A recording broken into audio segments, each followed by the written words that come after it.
India மற்றும் வங்கதேசத்திற்கு இடையிலான முதல் டெஸ்ட் போட்டியின் முதல் இன்னிங்ஸில் சதம் விளாசி அசத்தி இருக்காரு தமிழ்நாட்டைச் சேர்ந்த வீரரான அஸ்வின். 112 பந்துகள்ல 100 ரன்களை கடந்திருக்கார் அஸ்வின். இதன் மூலம் இவர் டெஸ்ட் கிரிக்கெட்ல தனது 6வது சதத்தை பதிவு செஞ்சிருக்கார். சேப்பாக்கம் மைதானத்துல அடுத்தடுத்து 2 முறை சதத்தை பதிவு செஞ்ச வீரர் அப்படிங்கிற பெருமையை பெற்றிருக்காரு அஸ்வின். இதுக்கு முன்னாடி 2021 பிப்ரவரி மாதம் சேப்பாக்கத்துல நடந்த இங்கிலாந்துக்கு எதிரான போட்டியில அஸ்வின் சதம் அடிச்சிருந்தார்.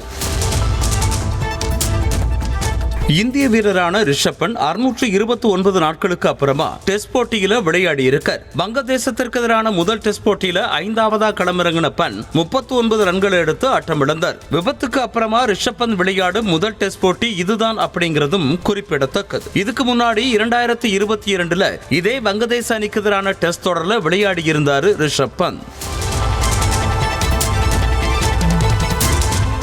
சென்னை சேப்பாக்கத்தில் நடந்து வர இந்தியா வங்கதேசம் இடையிலான டெஸ்ட் போட்டியின் முதல் நாள் போட்டிக்கான 10,300க்கும் அதிகமான ரசிகர்கள் வருகை தந்ததா தகவல் வெளியாக இருக்கு.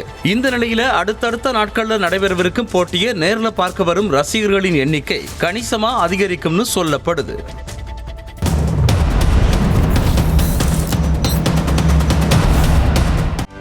செய்திகளை உடனுக்குடனும் துல்லியமாகவும் தெரிந்து கொள்ள சப்ஸ்கிரைப் பண்ணுங்க.